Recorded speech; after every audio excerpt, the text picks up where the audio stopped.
It's another one of those spectacular winter's days here in Cape Town. I've got my hands on the Guerilla 450. I've given it a decent lap around Cape Town. Let me tell you what I discovered.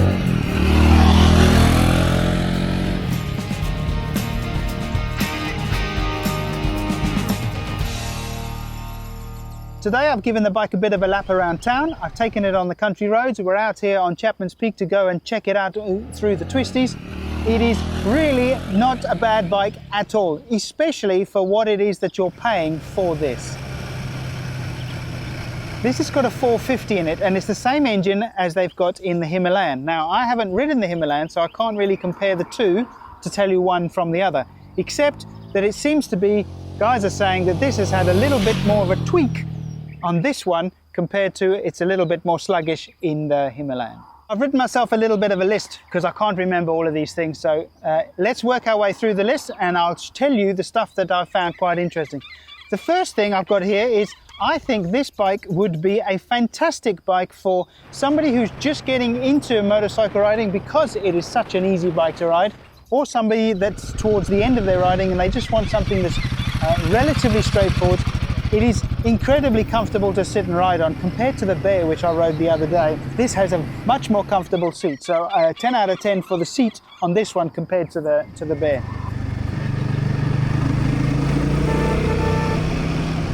The way that this whole setup is, it's really very similar to the Triumph 400X, which I found ergonomically extremely comfortable to sit on. And this one is not far off that one at all. Particularly straightforward if you're trying to turn the bike around or wiggle through traffic. That was no issues whatsoever. The Guerilla also comes with the Royal Enfield TFT screen. It's a nice big fat round one with everything nice and easy for us old men with our eyes to see what's going on. It doesn't really show up on the camera here. I've had struggled a little bit to make it show up, but you'll get the idea as to how it works. If there was one thing to fix on the screen though, it would be the size of the indicator flashing unit. I did find a few times today where I'd left the indicator going because I physically, with the sun shining on the screen, I couldn't see that the indicators were still flashing. The light in the little corner was flashing, but I just couldn't see it. This Guerilla comes with the Royal Enfield 3-way start switch. Now, that's quite new to me, and I actually really like it. So it's start, stop, and engage all in one switch. You don't have to keep jumping between buttons and levers, and to me, that makes such a logical sense. This bike has the simplest puncture repair setup. It's tubeless, alloy rims, both 17-inch. Really couldn't be simpler. This bike is fitted with a center stand, which makes maintenance and caring of your bike relatively straightforward. So I tested it out when I filled up the fuel. No issues, it was super easy. Lots of handles to pull the bike up and down to put it on the stand. So in that respect, the bike comes fully equipped for whether you want to lean it over or pull it up on the center stand. When it comes to refueling, lots of bikes, you put the key in the fuel cap and you take it out, and now you've got a fuel cap that comes separate to the bike, and you've got to put this down somewhere while you fuel up. And then other bikes have got the cap where it stays connected to the bike, and you lift up the lid and it stays there. And then this one has got a pivot. The Bear doesn't have a pivot, it comes off in your hand. So the pivot is really nice, except that the thing keeps falling closed the whole time. So you actually have to still stand there and hold it open to stop it falling down.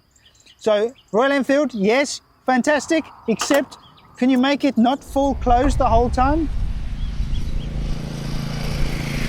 Something that boosts your confidence if you're riding is if you're able to put your feet on the ground either side when the bike stops at the stop street. Now this one I can't put my feet flat on the floor, but I can definitely get a decent amount of my paw print on the ground when I'm at the stop street. I'm 5'7" or 8", 170 centimeters, whatever you want to do. So that for me, seat height, really nice, no issues. I quite enjoyed this one just because it was so comfortable and easy to sit on.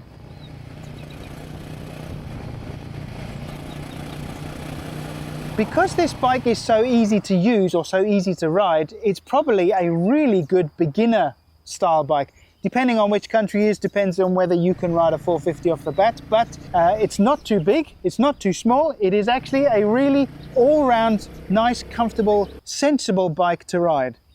And just for those of you that might be interested, the Guerilla part is to do with fighting army gorilla, not monkey gorilla.